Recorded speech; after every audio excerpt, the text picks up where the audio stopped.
Well, Scott, welcome to episode 15. You know, we talked about this year is going to be a year of looking at innovations and things that can make a difference for access and affordability. And we have another headline grabbing topic with biosimilars. Yeah. Hey, Mark. I agree. This could be a big one. It certainly was intended to be a big one. And as you know, over the last year or so, we've actually had biosimilars for some of the largest selling biologics hit the market. But it isn't all going as expected. And so we've got to explore a lot today with our guests. Well, we have two great guests. And the first is Dr. Jason Shafrin. He's the Senior Managing Director for FTI Consulting. And in their Center for Health Economics and Policy, Jason's also the founder and editor of Healthcare Economist blog and an adjunct professor at the University of Southern California, and has published many articles about biosimilars. So we're thrilled to have Jason on the show. We also have joining us Marina Allen, Senior Vice President with Fingerpaint Market Access for over 2 decades. Marina has been with manufacturers including Coherus and Allergan, where she led patient access and reimbursement programs. Marina has helped to launch numerous biosimilars in patient access and reimbursement and brings a depth of knowledge in this space. So we're thrilled to have Marina as well. So Jason, Marina, welcome to the show. Happy to be here. Thanks for having us. Great to be here. Good. Well, welcome, guys. Let me just add my welcome to both of you. And why don't we just dive right in? Jason, if we could, I'm going to start with you a little bit and just remind us a bit about some context here. Can you go back and reinform us about the original enabling regulations for biosimilars? When did that happen? Why was it an important event? And given all the launches recently and that have happened over time, is it in fact working the way it was originally intended or not? Yeah, I mean, I think one thing going way back in time, it's interesting. Usually the U.S. is kind of ahead of Europe, but in this case with biosimilars, actually Europe was ahead. The first biosimilar in Europe was approved in 2005, but the first biosimilar in the U.S. was approved in 2015, so about 10 years later, and that was due to in 2009, the Biologics Price Competition and Innovation Act passed to allow the biosimilars. So if you think, in the U.S., we're actually about 10 years behind Europe in terms of that experience. Also, I think, the importance of biosimilars, you mentioned, Scott, is really becoming more and more important. If you go kind of prior to 2015, usually like the number of biologics approved was 2 or 4 or 5 every year. Between 2015 and 2021, there were 13 biologics approved per year on average. And then last year, there were about 20 biologics approved. So kind of where this was more of a niche subject, hey, there's a couple biologics, let's try to see if we can get to biosimilars. Now it's closer to, 30, 40% of all FDA approvals are in biologics. So we really need to get this right and make sure biosimilars are available. Mm-hmm. So do you have a perspective on how it's going so far? Yeah, I mean, I think my own research, I think, has found that a couple of issues.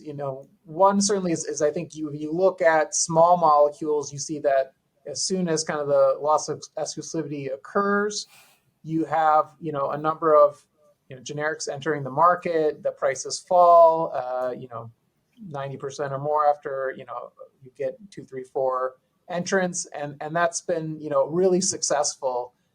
For biosimilars, that's less so the case. A couple issues. One, the price reduction is not typically been as large. That can, biologics and biosimilars are more expensive to manufacture than just small molecules, so that makes sense. But you haven't seen really large increases. Part of that is very large price decreases. Part of that just could be because there's previously was a smaller volume of products. Now that's changing, and you do see some of the price decreases are occurring a bit more. And then the other one is the uptake of biosimilars. So although there's a potential, are people actually using it? And actually in some of my research, this was using data a few years ago, but we found that for some drugs, for one case for EPO, the uptake of biosimilars was above 80%. So wow, okay, that seemed pretty successful.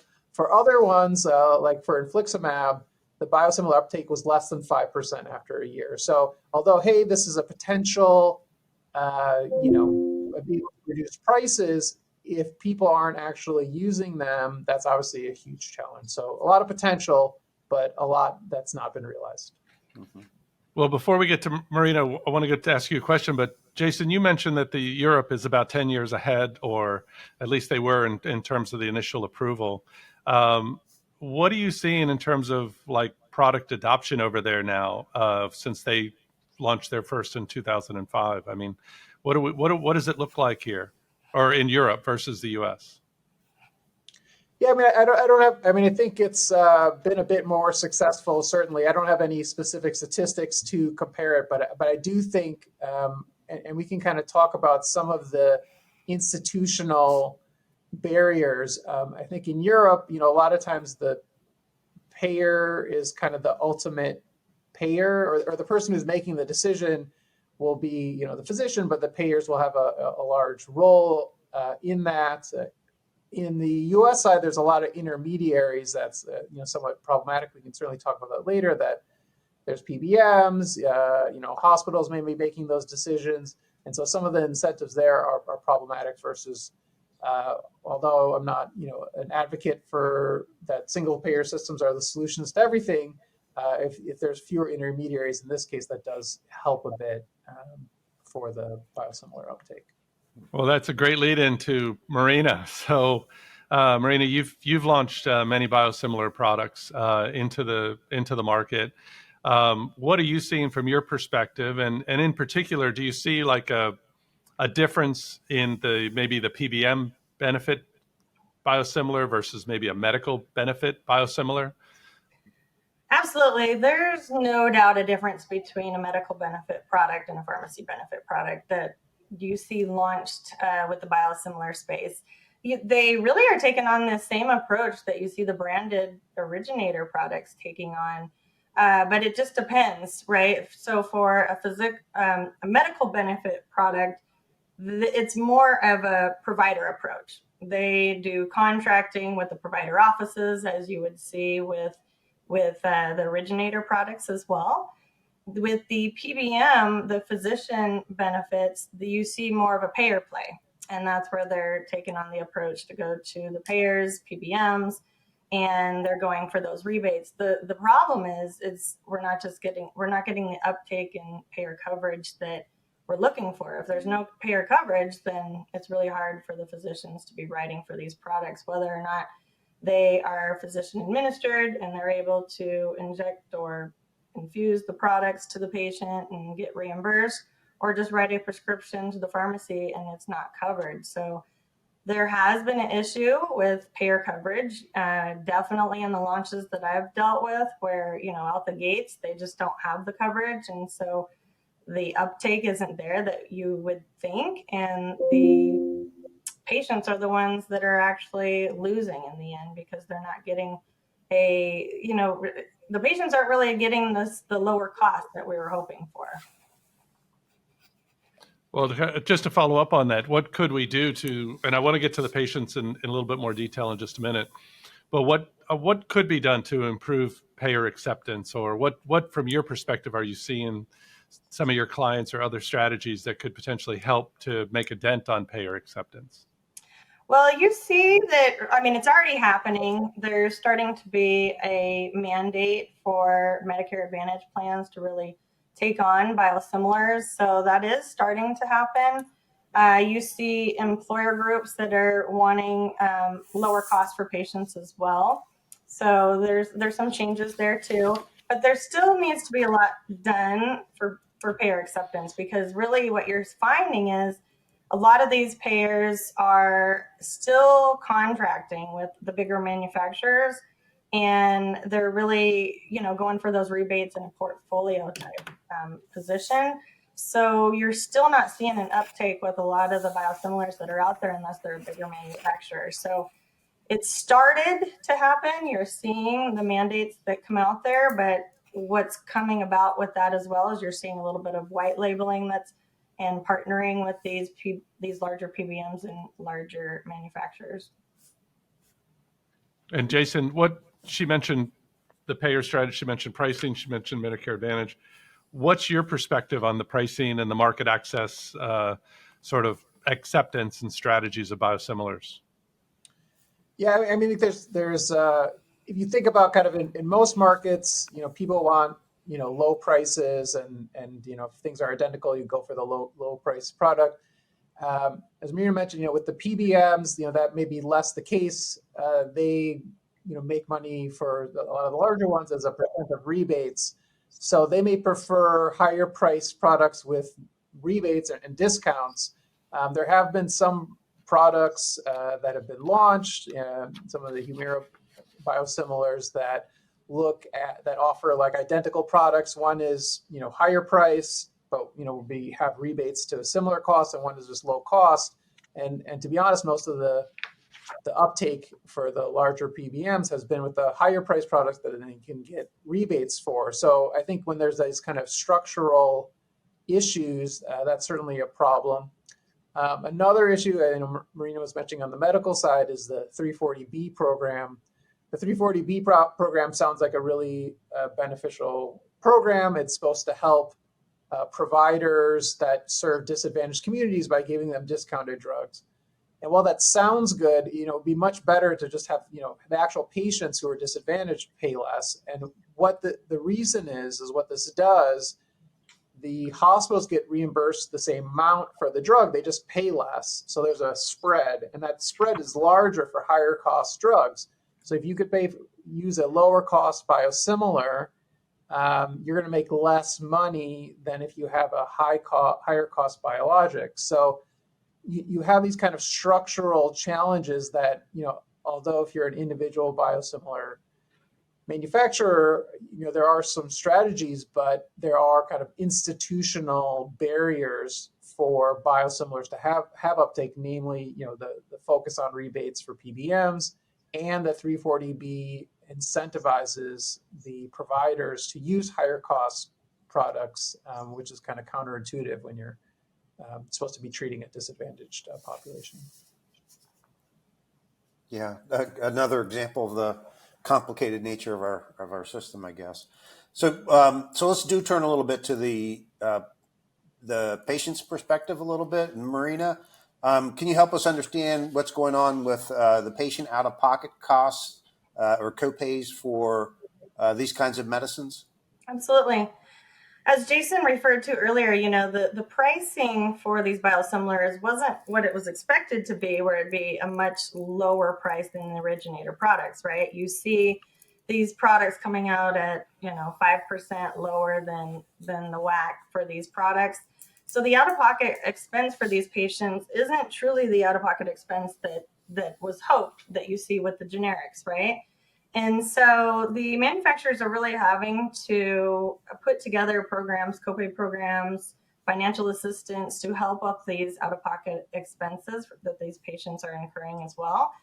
And it really is the patient that's the government paid patient that's the one that's at a loss, because none of these programs they can really do for those patients as well. So, that is part of why the government is mandating biosimilars to be added to more of their Medicare Advantage plans so that they can provide biosimilars at a bit of a lower cost. And part of why you'll see these biosimilars coming out with a lower WAC cost as well to help with these out-of-pocket costs for more of these employer groups or the payers that actually do care more about the patient's out-of-pocket costs versus their rebates. But initially, it really was projected to be more of like a 47% decrease in out-of-pocket costs for patients. But you're really just not seeing that. And the offset there is where the manufacturers are having to put together these financial assistance programs that really are mirroring the originator drug branded programs to offset that cost. Yeah. So clearly a missed opportunity for patients in many respects. And Jason, turning to you, any thoughts on ways that we could improve that? Yeah, I mean, I think we certainly can learn from the generic market. If the point of the cost sharing is, if you're going to pick a more expensive product, okay, maybe you need it, but you should kick in a little bit more. But if you're picking a biosimilar, you're picking a lower cost option, in most cases. So you're really just it's just a transfer from the patients to the payers. It's not kind of putting the right incentives in place, right? If you say for diabetes, hey, why don't you try metformin first? If it doesn't work, okay, fine. But if you want to try something else besides metformin first, you got to pay a little more. Okay, that seems reasonable. You're saying, hey, I'm already going to use the biosimilar. Well, you've as a patient already made kind of the low cost choice. You really shouldn't be penalizing them in terms of higher cost sharing because you'd like to, assuming that they need the treatment. There's no reason that's really just a pure shift in cost. It's not having the right incentives. Obviously, can impact adherence. All those problems with kind of higher cost sharing. So I think if you do pick a biosimilar, there should be kind of a tier for that, and you should be able to have limited cost sharing. Mm-hmm. And if I could Thanks. add to that, if I may, the Medicare fee-for-service patients, when it is a true medical buy and bill product, it's a medical benefit, not a pharmacy benefit, they're the ones at the most loss, right? Because that 20%, these are still expensive drugs because they're biologics. That 20% that they owe, there's not much the manufacturers can do for CMS guidelines to take care of those patients. And they're the ones that really are losing in this. And if there's something that can be done for those patients, I think that would be a win for biosimilars. And I think to build on to Marina's point, the Inflation Reduction Act, that's going to eventually cap the out-of-pocket costs for Part D once you kind of hit a max. But for the medical, you still, that's still an issue. You're not capped, and that's going to be kind of increase the disparity of the out-of-pocket costs depending on if it's medical or pharmacy for Medicare. Right. I was just going to say that it doesn't in the sort of the chemical pharma world, it's going as it should. In the biosimilar world, it's not going as you would expect, right? Yeah. And it seems like, again, the patients are the one to pay the price, right? So, which is unfortunate.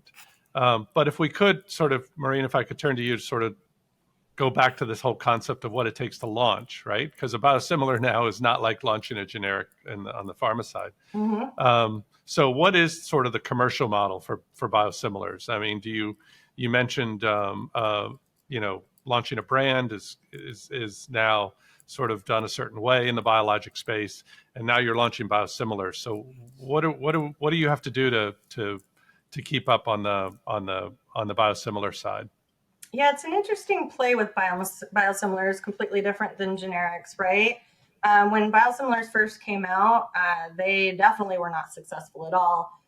When they started really branding biosimilars and commercializing them truly as a brand, and honestly, some of these biosimilar brands out there, it's hard for any patient or physician's office to even know the difference whether or not it's a biosimilar or an actually true brand, because they brand it with its own name and then utilizing the unbranded form with it. You are seeing some unbranded versions of biosimilars coming out with a different strategy, but typically those are coming out as a branded strategy where they are coming out just as the originator comes out with a branded form. So they have field teams with full sales, marketing, FRM teams, which are field reimbursement management teams, your scientific liaison teams, nursing programs that we've helped build for these programs.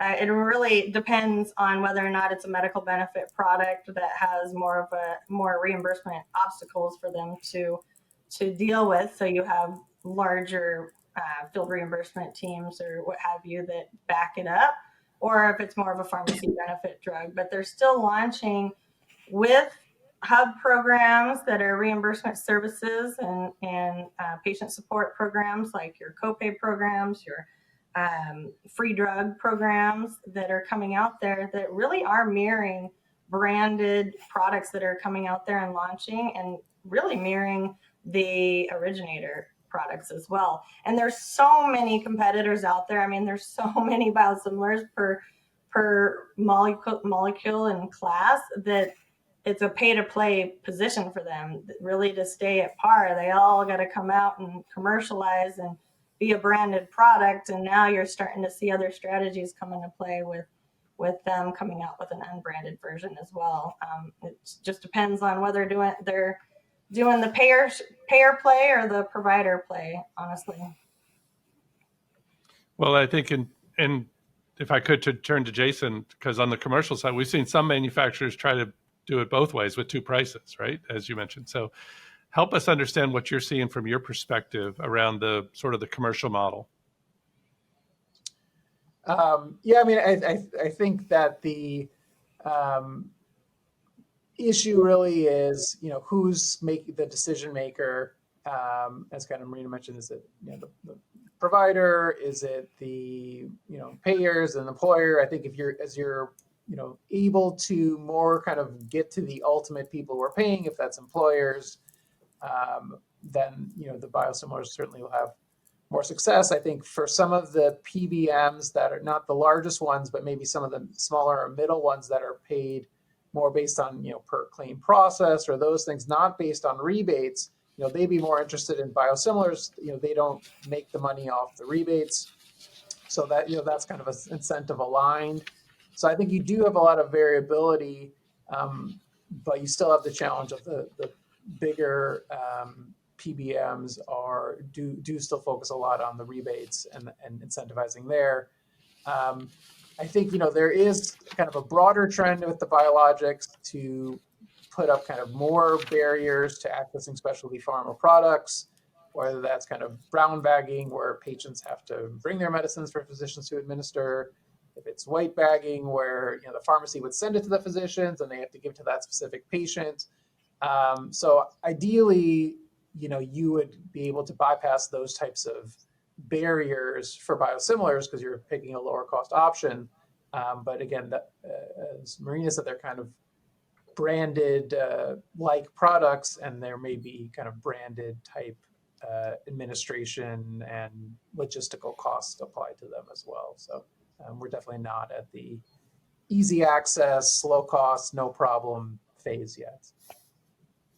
No coverage, low coverage, payer contracts are an issue, portfolio bundling, still contracting with the larger manufacturers, where it's harder for these smaller biosimilar manufacturers to get coverage. Well, okay, fascinating. Well, I'm gonna take us in a slightly different direction here for a moment. As a former physician, I'm fascinated to understand how the biosimilars are impacting them. So, Jason, why don't we start with you? Have you seen any activities that the healthcare providers themselves have undertaken to try to ensure that biosimilars are being integrated into the patient treatment plans? Yeah, I mean, I think it's been certainly a challenge. I think you want to get your patient a good product, and you want to make sure they're able to pay for it. And I think the thought of, okay, hey, a lot of times, hey, here's drug X, here's just a generic version, it'll be covered by insurance, great, no problem. This will help. I know my patient will be more adherent if the out-of-pocket costs are lower. So that's great. So I think the analogy would be, okay, well, let's, that kind of mental process where physicians have one or two drugs that they'll prefer for a specific thing, and let's see if there's a generic available, or work with the kind of patient's insurance or your kind of office manager on which one is best. Like, I think mentally physicians are there, but when you go to the biologics, well, actually, the as Marina said, like the biosimilar isn't like really that much lower cost, and I still have to go through kind of like all the hassles to get them there. So like I think there is like the mental and the process. Like physicians are very used to at this point. Hey, let me get the patient a product that works, that they can afford, that'll be, easy to get through insurance. And, for small molecules, let's do that with generics. It's easy, like that works all the time. With biosimilars, though, that thought process is the same. But again, the cost sharing isn't going to make as big a difference. In a lot of cases, there's still, maybe a lot of kind of insurance stuff to deal with. So I think although they're like, it's not a hard leap for physicians, like they're much more used to that, now than 20, 30 years ago. But the kind of gain is much smaller currently. So I think you definitely don't see as much kind of effort to push people to the biosimilars as you would for generic, again, for the patient's sake. And then, as I mentioned earlier, if you're part of like a larger healthcare system, maybe you're actually incentivized, like, well, let's prescribe the more expensive one because we get a bigger, we get more of a discount, we make more money off of that. So, I think there is a clear opportunity. I don't think like physicians would be the barriers, but as constructed, doesn't really happen. And for the 340B hospitals, they're actually incentivized to do the exact opposite. So I think that's been a big challenge. Yeah, fascinating. It's interesting to hear that the physicians are sort of there clinically and they're thinking about these things, but that the system doesn't support it, actually. It interferes. Marina, in your experience, what's been the physician response to the launches you've managed? Well, it really depends on the type of benefit, right? If it's a medical benefit or pharmacy benefit, again, like I was speaking to earlier, if it is a medical benefit, physician administered drug, and they have to get reimbursed by the payer, they want to ensure they're going to get reimbursed. They need to make sure that there is true coverage. And let's be real, it's the ease of access for them. You literally will have offices that will choose a product based on how easy it is to get through their patient support program, to either get it authorized, to get the financial assistance for the patient. I mean, there's true just financial assistance coordinators out there with all different types of names that will make sure that they choose a drug based on the ease of access, where an office will even just say, okay, we want to provide this drug, but if there's another one that's a biosimilar or whatever that's easier to get, then they'll go that route. It's not always the thought of what's for the patient, right? They have these contracts with these provider offices too. And I think that was the biggest shock to me when I entered this part of the market with all the provider contracts. And, your larger facilities, your larger clinics. I mean, if you're in oncology space, contracting with these oncology offices is a big play. And the larger volume offices are going to get the better contracts, so they get the better reimbursement. So they literally are going to be able to choose their product based on how they're going to get paid by the payer. On the pharmacy benefit side, that's different, right? It's not the provider's office that is getting incentivized based on which product they choose for the patient. And so, it's going to be ease of access for the patient and getting them the treatment that they need and what they're used to, quite honestly. And so if there's any hurdles, access hurdles to even get it approved, they're going to try and go with what's easiest. And as this is kind of the mantra throughout this whole dialogue today is the payer coverage just hasn't been there for the biosimilars. So with a lot of these launches, it's a slow uptake. I mean, you're seeing these manufacturers have to literally give out free drug until they get payer coverage. If I could just follow up with Marina on that, I want a slight from physicians. I just want to talk a little bit about the distribution because you mentioned, first Jason mentioned the intermediaries in the U.S. versus Europe.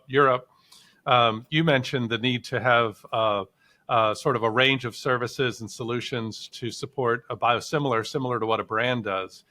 Is the same sort of challenges or strategies with distributing this product, the biosimilars? Do you see in the same terms of related to especially pharmacies and distributors? And what are you seeing in terms of actually getting the product itself out into the market?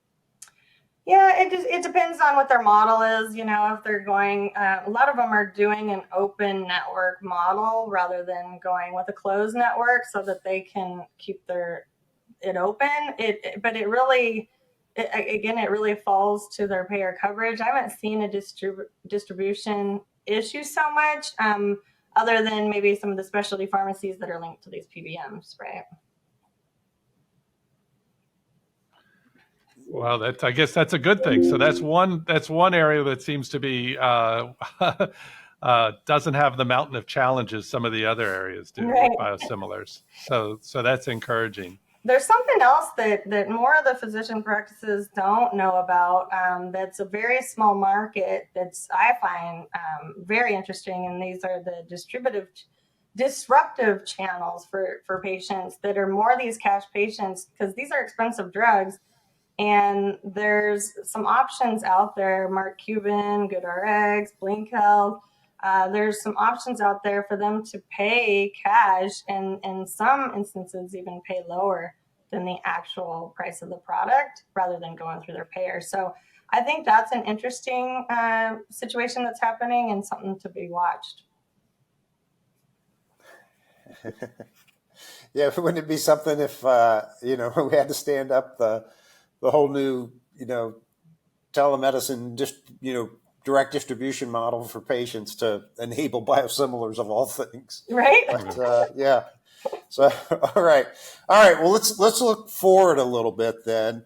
Obviously, there's mixed success here. There's some success, but also some remaining challenges. Let's look ahead to 2025 and beyond.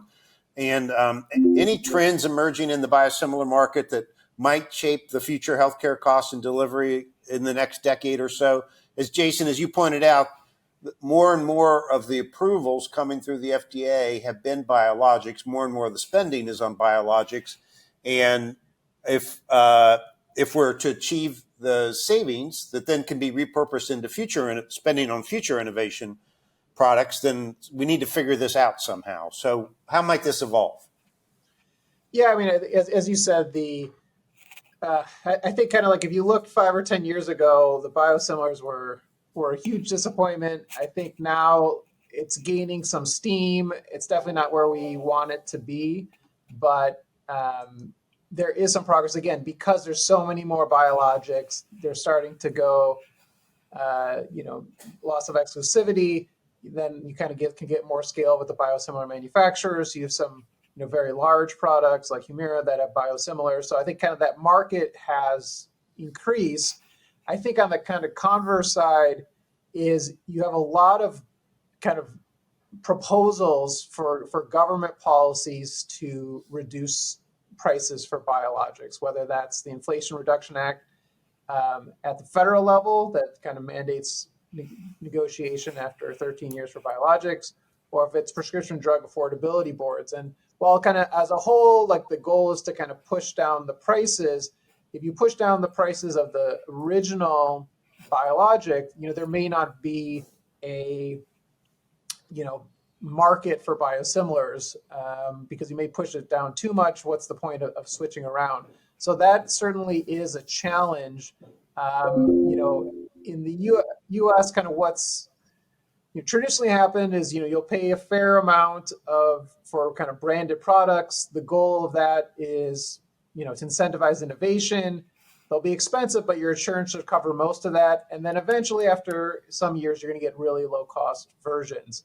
If you have kind of the top down, the risk is, okay, well, is the price kind of too high? Then, well, maybe we could have actually set it lower if we had kind of a biosimilar competition. Or is it too low? And then, okay, although you save some money, now you've driven out all the biosimilar manufacturers. You just have one kind of biologic and you're in the same spot. So I think there's kind of like the drug pricing discussion, which is a whole separate thing. But ideally, you'd be kind of pushing to have more biosimilars because that's going to solve your problem. You've already kind of paid for the innovation piece. Now we want to have some competition to push the prices down. Although it seems odd to say, well, the government pushing prices down could be counterproductive. In this case, it could actually be the case. So yeah, gotcha. Okay, thanks. And Marina, as you look forward into the future, do you see anything happening with the manufacturers where they may be rethinking or innovating the commercial models that relates to this, or do you think we're going to continue to have mostly this kind of mini brand kind of launches? I see that they will continue in the mini brand type of launches. I mean, you are seeing them unbranding it as well, where they are marketing it differently to like employer groups and such. So they are taking a two branded approach, if you will, branded and unbranded. But until the payer coverage gets there, I just really hope that they're spending millions of dollars to be putting these products out there, and they're launching with little payer coverage. And if some of the guidelines don't change that really helps biosimilars to live within this space, for example, in the medical benefit space, these products all come out, they keep having to lower and lower the price because it's a pricing war. And then the ASP keeps dropping, which is the average sales price, and the reimbursement that they're getting. And then after a couple of years, it's just like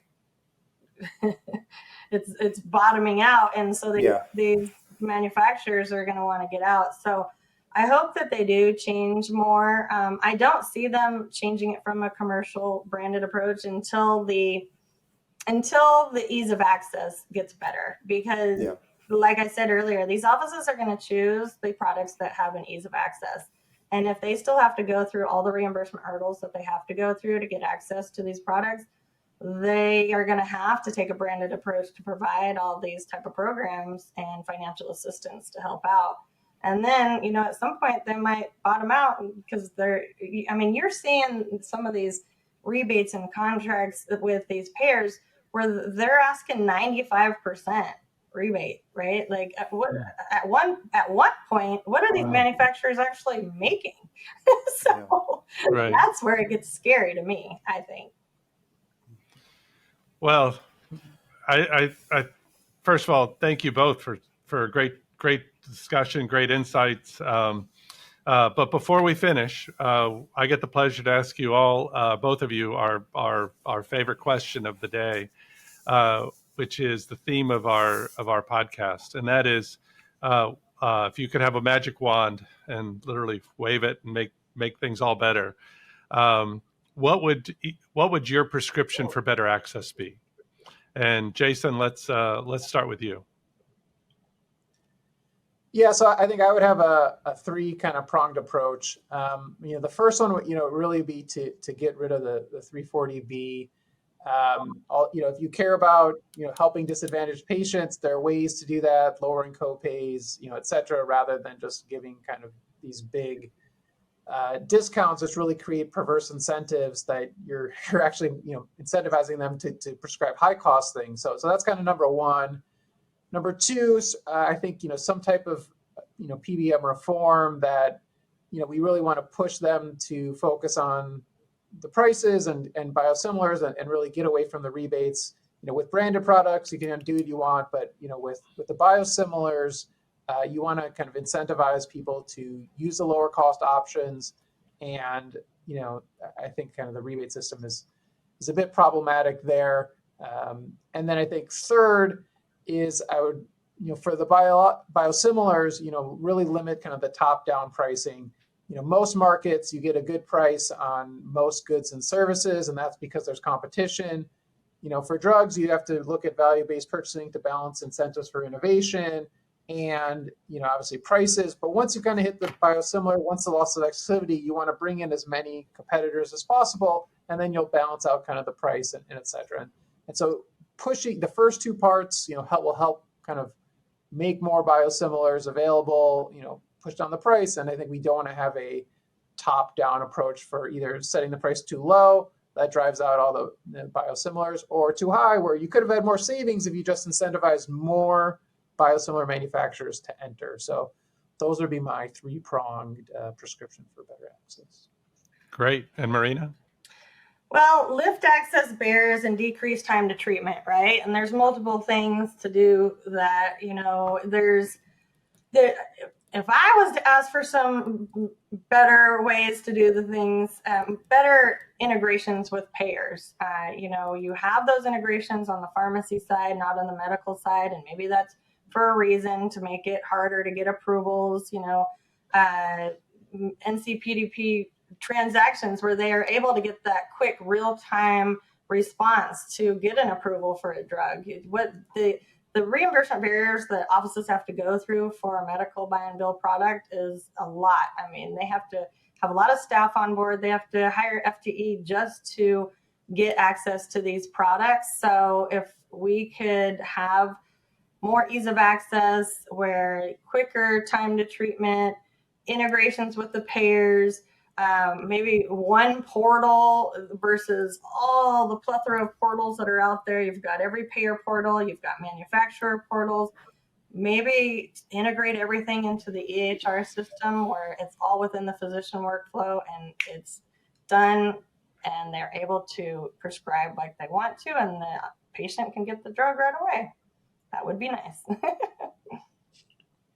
Oh, that's great. That's great. And thank you both. Thank you, Jason. Thank you, Marina, for joining us. And if you don't mind bearing with Scott and I, we do every episode, we do a wrap up on key lessons learned. And Scott, you want to go first? You want me to go first? Yeah, sure. I'll be happy to take a stab, Mark. I think I have, based on today's conversation, I've got a new top example of the dysfunction of our current system for drug pricing and access in the U.S.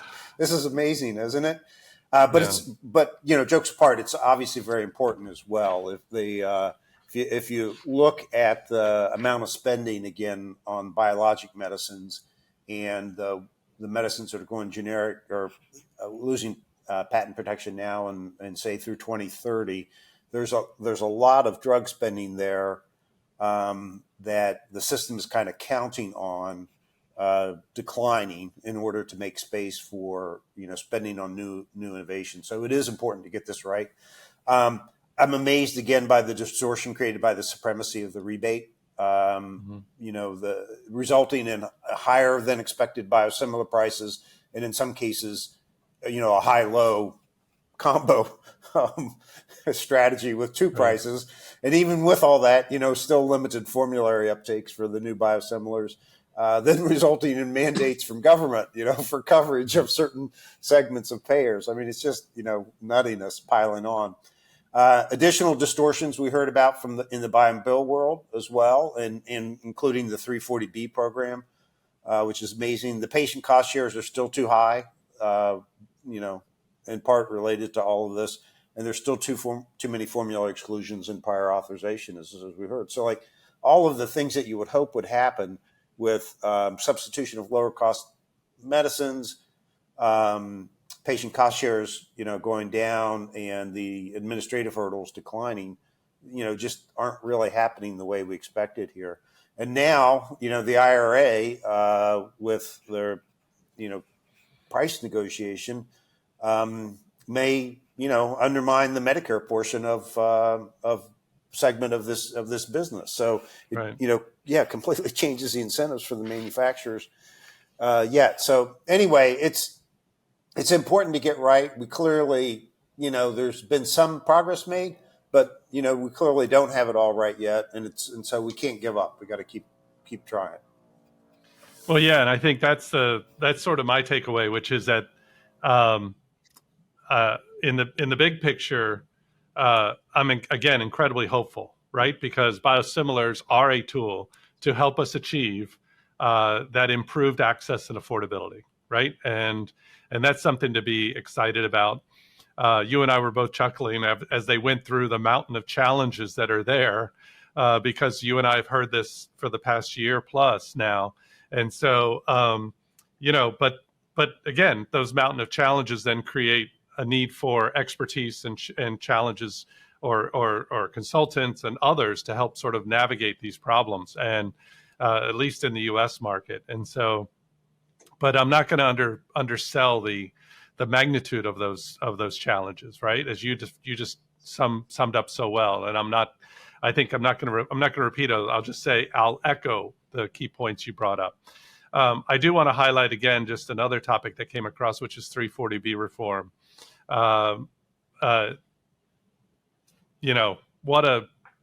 It just doesn't make sense that we have a legislation that's intended for good that in fact only increases our cost because hospitals make more money off of the branded drug versus the biosimilar. And then our final point, which we always come back to, which is the patients, and they're the ones who, on the generic pharma side, have access to very low cost medicines, and they're benefiting from it. But on the biosimilar side, they're still picking up the cost, and they're still picking up the tab.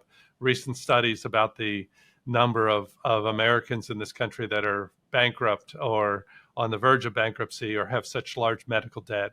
And this is another example of how we're just piling on patients instead of starting to make their lives a little bit easier. So a lot I know we can still continue to do for patients. So. All right. We're going to give the program overall for biosimilars a partially meets expectations. Yes, and exactly. invite Marina exactly. and Jason back a year or so from now to see if we're doing better. There we go. Well, I think the good news is there are experts like them that are out there that are making a case. Yeah. Hopefully our episode, and let me just wrap up again by thanking Jason and Marina for joining us, sharing their expertise and their insights. And thank you again to my wonderful co-host, Scott Howe, for his expertise as well and joining us in thoughts. And then one final commercial for our podcast. Please subscribe on your favorite podcast platform. We're thrilled that our numbers continue to go up. We still remain in the top 25% of all podcasts nationwide. So continue to grow our audience base. And some of the things that were just talked about in today's episode, as well as links to Jason and Marina, if you'd like to reach out to them individually, we will put inside of our show notes and notes about the episode. So with that, welcome to another episode of Prescription for Better Access.